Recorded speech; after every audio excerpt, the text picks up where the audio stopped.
Hello students, welcome to shortcut. आज का हमारा चैप्टर है chapter number 3 from our Hindi book, जिसका नाम है अंतरिक्ष परी सुनीता विलियम्स।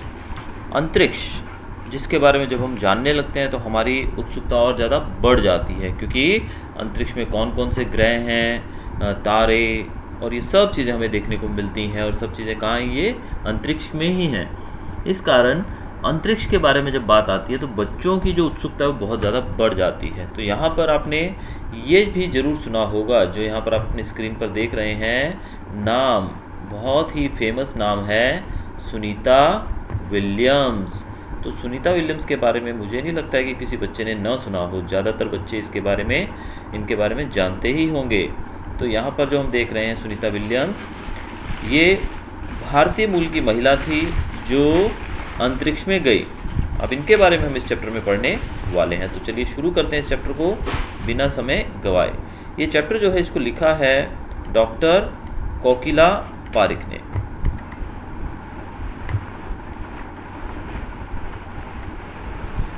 डॉक्टर कोकिला पारिक जो हैं, उनका जन्म हुआ था 1954 में गांधीनगर ज़िले में ही, यानी कि गुजरात की हैं ये।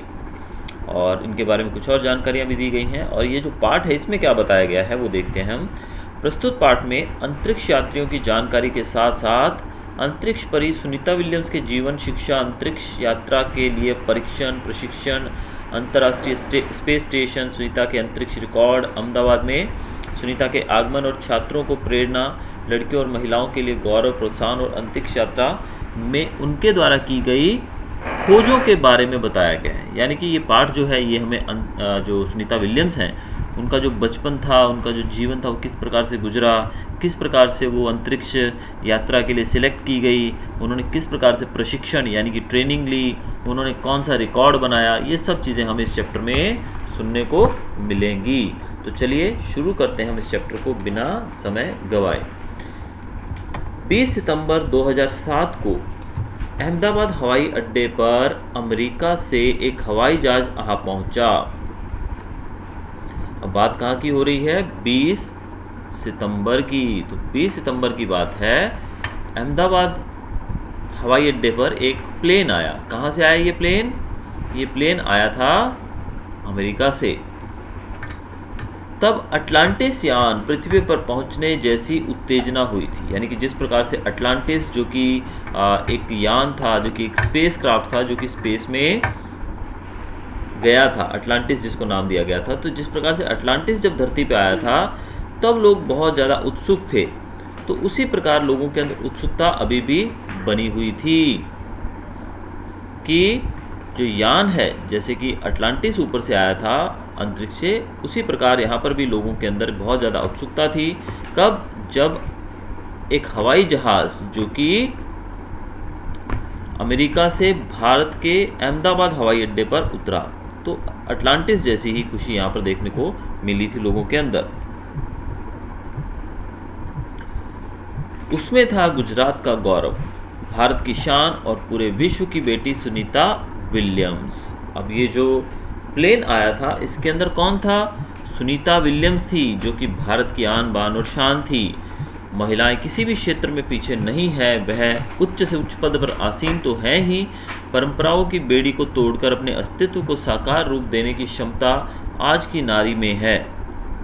युवा पीढ़ी की गौरवशाली परंपरा में अंतरिक्ष पर अपना अस्तित्व स्थापित कर चुकी भारतीय महिला कल्पना चावला के बाद सुनीता विलियम्स का नाम जुड़ा है। सुनीता ने भारत की प्रतिष्ठा को गौरवान्वित किया और सफल होकर वापस आई। अब महिलाओं की बात यहाँ पर की गई है कि महिलाएं जो हैं वो किसी भी फील्ड में, किसी भी क्षेत्र में पुरुषों से पीछे नहीं हैं। वो हर एक जगह पर, हर एक फील्ड के अंदर उन्होंने कंधे से कंधा मिलाकर पुरुषों को टक्कर दी है। और इसमें जो हम बात करें अगर अंतरिक्ष यात्रा की, तो उसमें भी महिलाएं पीछे नहीं रही हैं। अंतरिक्ष यात्रा में भी महिलाओं ने बहुत ज़्यादा तरक्की की है।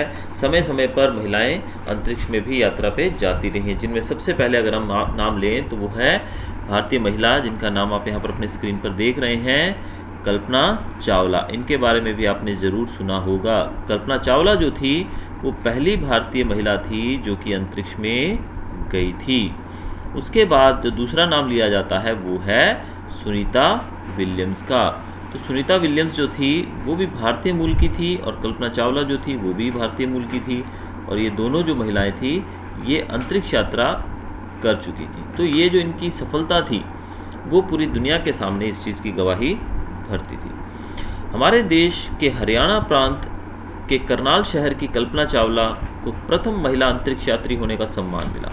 अब कल्पना चावला के बारे में थोड़ी सी जानकारी यहाँ दी गई है। उनका जन्म जो हुआ था वो करनाल में हुआ था, जो कि हरियाणा का एक शहर है। हमारे राकेश शर्मा की भी प्रथम अंतरिक्ष यात्री जो भारत के थे वो भी भारतीय जो पहले अंतरिक्ष यात्री थे, जिनका नाम था राकेश शर्मा, पुरुषों की बात की जाए तो। दुख की बात यह हुई कि कल्पना चावला हौसले की बुलंदी को छूकर हमारी कल्पना बन गई। यानी कि कल्पना चावला जो थी वो जब वो वापस आ रहे थे ऊपर से जो स्पेसक्राफ्ट था उसमें, तो वो क्रैश हुआ जिस कारण से उनकी मौत हो गई।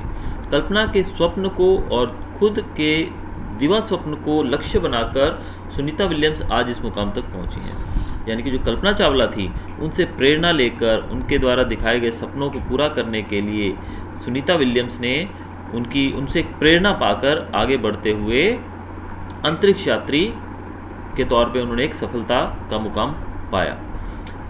सुनीता का भारतीय होना हमारे लिए गर्व की बात है। तो ऑब्वियस बात है, ये तो हमारे लिए बहुत ही गर्व की बात होनी चाहिए। उनके नाम के पीछे विलियम्स लगता है तो फिर भारतीय या गुजराती कैसे? अब ये भी प्रश्न उठता है कि जब उनका नाम सुनीता विलियम्स है तो भारत में तो विलियम्स सरनेम होती नहीं है किसी की, तो ऐसे कैसे वो भारतीय हो गई भाई? तो इसके पीछे भी जो घटना है वो आपको बताई जाती है। भी सुनीता भारतीय नागरिक नहीं है, परंतु उनका मूल गुजरात से जुड़ा हुआ है। यानी कि जो सुनीता है वो भारत की वैसे नागरिक नहीं है, she is not an Indian citizen, लेकिन उनका जो बेस है वो भारत से, गुजरात से जुड़ा हुआ है। उनके पिता दीपक भाई पंड्या का जन्म गुजरात के महसाणा जिले के झुलासन गांव में हुआ था। यानी कि जो आप गांव देख रहे हैं झुलासन, ये महसाणा जिले के अंदर है और उनके पिता का नाम था दीपक भाई पंड्या। उन्होंने आधी ज़िंदगी गुजरात में बिताई। अहमदाबाद में माध्यमिक शिक्षा, उच्च शिक्षा प्राप्त की, डॉक्टरी सेवा देकर 1960 में सदा के लिए अमेरिका गए। वे मैसाचुसेट्स के कार्लमाउथ में प्रसिद्ध न्यूरोसर्जन थे। यानी कि इनके पिता एक न्यूरोसर्जन, एक डॉक्टर थे, जो कि 1960 में भारत छोड़कर अमेरिका चले गए और फिर वहीं जाकर मैसाचुसेट्स में बस गए। उन्होंने उर्सबाइन बोनी नामक यूगोस्लावियन युवती से शादी की। यानी कि इन्होंने वहाँ जाकर 1960 में शादी की। वहाँ पर जो रहने वाली एक महिला जिसका नाम यहाँ पर बताया गया उर्सबाइन बोनी, जो कि यूगोस्लाविया की रहने वाली थी, उनसे शादी की। पिता दीपक पंड्या और माता उर्सबाइन के जय, दीना और सुनीता, तीनों संतानों में सुनीता सबसे छोटी है। यानी कि इनके 3 भाई बहन हैं टोटल ये लोग, जिसमें जय और दीना ये दोनों इनसे बड़े हैं और सबसे छोटी जो है वो सुनीता है। सुनीता का जन्म 19 दिसंबर 1965 को ओहियो अमेरिका में हुआ था। इनका जन्म कहाँ हुआ? ओहियो में हुआ, यूएस में। मुक्त वातावरण में पली सुनीता में साहसिक वृत्तियाँ उभर सकी। सुनीता बचपन से ही दौड़, स्विमिंग, घुड़दौड़, बाइकिंग, स्नोबोर्डिंग, धनुर्विद्या जैसे साहस भरे खेलों में भाग लेती थी। देखिए लड़कियां क्या क्या नहीं कर रही हैं। तो जो लड़कियां आज हमारी व्हाट्सएप पे और टिकटॉक पे वीडियोस बनाती हैं उनके लिए यहाँ से सीखने वाली बहुत अच्छी बात है कि जो सुनीता थी वो किस प्रकार से शुरू से ही कैसी एक्टिविटीज़ के अंदर वो एक्टिव रही हैं। वह मेहनती थी, शिक्षकों की चहेती थी, घर वाले उसे प्यार से सुनी कहते थे। 6 साल की सुनी ने अमेरिकी यात्री नील आर्मस्ट्रांग को चांद की धरती पर उतरते देखा था। तब से मन में निश्चय कर लिया था कि मुझे कुछ ऐसा कर दिखाना है। अब इनका जो दृढ़ निश्चय, इनकी जो हौसला तो इतना बुलंद था कि इन्होंने जब पहली बार जो हमारे अंतरिक्ष यात्री थे नील आर्मस्ट्रांग, जो कि चांद पे उतरे थे, चांद पर पैर रखने वाले पहले पुरुष थे, उनको जब इन्होंने वहाँ उतरते हुए देखा, लैंड करते हुए देखा, तब से इन्होंने मन में एक निश्चय बना लिया था कि मुझे भी कुछ ऐसा ही करना है।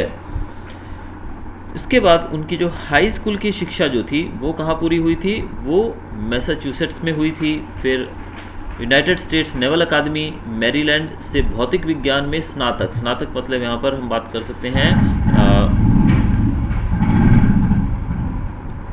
बैचलर्स डिग्री इन्होंने ली। फिर engineering management Florida institute of technology 1965 में, बाद में अनुस्नातक किया यानी कि इन्होंने पोस्ट ग्रेजुएशन किया।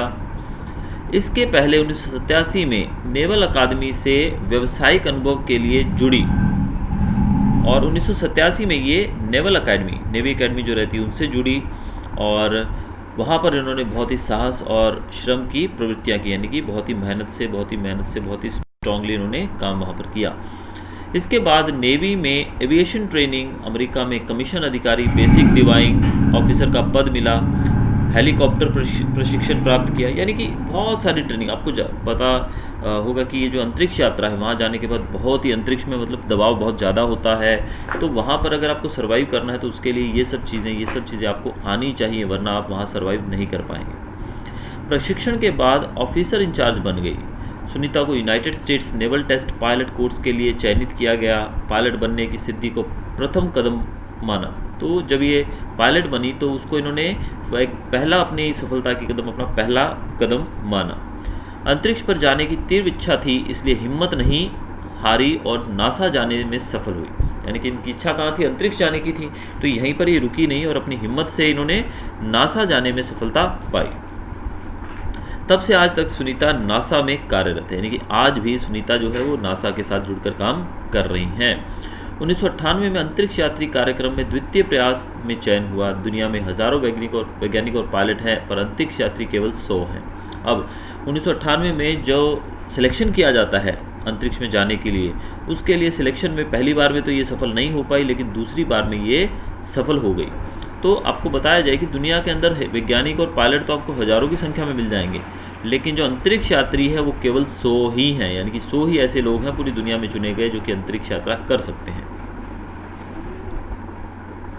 अब सुनीता जो थे उनके खास मित्र और साथ में पढ़ने वाले एक स्टूडेंट थे जिनका नाम था माइकल विलियम्स। इन्होंने उनसे शादी कर ली और सुनीता पंड्या से सुनीता विलियम्स बन गई। माइकल विलियम्स ने सुनीता की सिद्धि में साथ भी दिया। सुनीता को अंतरिक्ष परी बनाने में कल्पना चावला ने ही प्रेरणा स्रोत का काम किया, यानी कि सुनीता की सफलता के पीछे अगर हम बात करें तो जो इंस्पिरेशन थी वो कल्पना चावला थी। पिछले 8 वर्षों में अंतरिक्ष यात्रा पर जाने वाली भारतीय मूल की दूसरी महिला की सकुशल वापसी से लोगों ने राहत की सांस ली। जिस प्रकार से हमने देखा कल्पना जो थी वो धरती पर सफल लैंडिंग नहीं कर पाए और इस कारण से वो हमारे बीच में नहीं रही, लेकिन जो सुनीता थी जब वो वापस आ गई इस धरती पे सफलतापूर्वक, तो इससे लोगों ने राहत की सांस ली। अपनी वापसी के समय उन्होंने कहा था कि नासा के अभियान में कल्पना के साथ काम करना बेहद सुखद अनुभव था। अब इन्होंने और कल्पना चावला दोनों ने साथ में काम किया था। हम दोनों की रुचि काफ़ी अलग थी, लेकिन भारतीय होना हमें एक सूत्र में पिरोता था।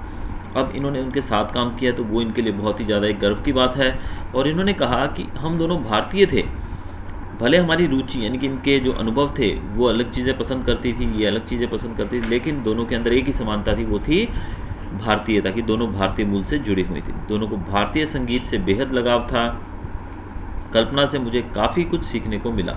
इन दोनों को इंडियन म्यूज़िक बहुत पसंद था और कल्पना जो है उनसे ये कहती हैं विलियम्स कि इन्हें क्या सीखने को मिला, बहुत कुछ, यानी कि इंस्पिरेशन के तौर पे इनको बहुत कुछ सीखने को वहाँ से मिला। जून 1998 में सुनीता को नासा के लिए चयनित किया गया। 1998 में सुनीता नासा के साथ जुड़ी और अगस्त 1998 में उन्होंने नासा में प्रशिक्षण प्रारंभ किया। तो फिर वहाँ पर इन्होंने प्रशिक्षण यानी कि ट्रेनिंग लेना शुरू की। कड़ी ट्रेनिंग के बाद सुनीता खुद अंतरिक्ष यात्रा के लिए तैयार हो गई। सुनीता बताती हैं कि अंतरिक्ष स्पेस स्टेशन में ज़िंदगी आसान नहीं है। अब अंतरिक्ष स्पेस स्टेशन मतलब ये ऐसे स्टेशन होते हैं जो कि अंतरिक्ष के अंदर लगाए जाते हैं जहाँ पर हमारे अंतरिक्ष यात्री जाकर रुकते हैं। तो हम वहाँ स्पेस स्टेशन जो होते हैं वहाँ पर ज़िंदगी बहुत ही मुश्किल है। खाने से लेकर नहाने तक यहाँ सब कुछ कठिन है, यानी कि वेरी डिफ़िकल्ट, क्योंकि वहाँ पर ग्रेविटी नहीं होती है, इस कारण से बहुत ही ज़्यादा मुश्किल है। लौटने में मुश्किल होती है। आरंभ में चलने फिरने में दिक्कत होती है, हड्डियाँ कमज़ोर हो जाती हैं, दिमाग तैयार होने में समय लगता है। यानी कि वहाँ पर इतना मुश्किल है कि वो वातावरण ही बिल्कुल अलग होता है जहाँ पर हम आप लोग रह ही नहीं सकते हैं। तो बहुत ही ज़्यादा ट्रेनिंग चाहिए और वहाँ पर ट्रेनिंग के बावजूद बहुत मुश्किल होता है वहाँ पर रहना। सुनीता ने खुद को अंतरिक्ष प्रशिक्षण लेकर तैयार किया। वैज्ञानिक तकनीकी भरे व्याख्यान, रूस में रहकर अंतरिक्ष कार्यक्रम तथा उनके यान आदि के बारे में जानकारी प्राप्त की। यानी कि इन्होंने पूरा प्रशिक्षण ट्रेनिंग ली और रशिया जाकर भी वहाँ भी इन्होंने अंतरिक्ष कार्यक्रम के बारे में जानकारी ली और वहाँ भी इन्होंने ट्रेनिंग ली। उनके गोताखोरी में अनुभव होने वाले भारहीनता से स्पेस वॉक प्रशिक्षण में सहायता प्रदान की। अब वो गोताखोरी भी करती थी, डाइविंग, सी डाइविंग, आप जानते हैं ना, सी डाइवर्स होते हैं जो समुद्र के अंदर गोताखोरी करते हैं, गोता लगाते हैं, तो ये वो भी करती थी। इस कारण से इनको स्पेस वॉक में काफ़ी मदद मिली, क्योंकि जैसे जैसे हम सी के अंदर जाते हैं, समंदर के अंदर जाते हैं, तो हमारे ऊपर प्रेशर बढ़ता है, उसी प्रकार अंतरिक्ष में भी प्रेशर ज़्यादा होता है, तो वहाँ से इनको काफ़ी सहायता मिली। अंतरिक्ष यात्रा के संदर्भ में बहुत सी वैज्ञानिक जानकारियाँ और मुश्किलों के बारे में जाना। वे अंतरिक्ष में संभवित खतरों से खेलने के लिए पूर्णतः तैयार हो चुकी थी। यानी कि जो भी समस्या अंतरिक्ष में इनके सामने आ सकती थी, उन सब से ये पहले से ही वाकिफ़ थी और उसके लिए पूरी तरीके से तैयार थी। प्रशिक्षण खत्म होने में करीब 8 साल लगे। अब लगभग सुनीता पूरी तैयारी के लिए 9 दिन पानी के अंदर भी रहीं। अब ये तैयारी के लिए 9 दिन पानी के अंदर भी इन्होंने रहकर गुजारे हैं और प्रशिक्षण जो इनकी ट्रेनिंग की पूरी खत्म होने में लगभग 8 साल लगे। डिस्कवरी अभियान फ्लोरिडा से कैनेडी स्पेस सेंटर से फ्लाइट इंजीनियर के तौर पर डिस्कवरी मिशन में शामिल होने के बाद 10 दिसंबर 2007 अटलांटिस अंतरिक्ष यान से सुनीता स्पेस स्टेशन पहुंची। अब जो डिस्कवरी अभियान जो कि अंतरिक्ष के लिए चलाया गया था, वो फ्लोरिडा से शुरू किया गया था। वहाँ का जो स्पेस सेंटर है, जिसको कैनेडी स्पेस सेंटर कहा जाता है, वहाँ से ये उड़ान भरी जानी थी और सुनीता विलियम्स को वहाँ पर फ्लाइट इंजीनियर के तौर पे नियुक्त किया गया और इसके अंदर उनको शामिल किया गया। तो 10 दिसंबर 2007 को सुनीता विलियम्स जो थी वो स्पेस स्टेशन पहुँची। 17 दिसंबर को अंतरिक्ष में चहलकदमी थी। पृथ्वी से 360 किलोमीटर की दूरी पर कक्षा में स्थित अंतर्राष्ट्रीय अंतरिक्ष स्टेशन की गति प्रति घंटे 27,744 किलोमीटर थी। अब देखिए, पृथ्वी से 360 किलोमीटर दूर था ये स्पेस स्टेशन और इसकी गति कितनी थी, स्पीड कितनी थी, 27,744 किलोमीटर प्रति घंटा, 1 घंटे में इतना। यह अड्डा प्रतिदिन पृथ्वी के 15.7 चक्कर लगाता है, यानी कि समझिए कि ऑलमोस्ट 16 चक्कर लगाता है एक दिन में ये अड्डा। अर्थात सुनीता ने पृथ्वी के 2967 चक्कर अपने अंतरिक्ष प्रवास में लगाए। यानी कि सुनीता विलियम्स जो है जितने दिन वहाँ रही, उन्होंने 2967 चक्कर वहाँ पर लगाए पृथ्वी के। इस अभियान में सुनीता ने 29 घंटे 17 मिनट तक स्पेस वॉक करके अंतरिक्ष में रिकॉर्ड बनाया। इन्होंने 29 घंटे और 17 मिनट तक स्पेस वॉक भी किया, जिससे एक नया रिकॉर्ड बनता है। इससे पहले अप्रैल माह में 4 घंटे 24 मिनट में मैराथन जीतने वाली पहली अंतरिक्ष यात्री बन चुकी हैं।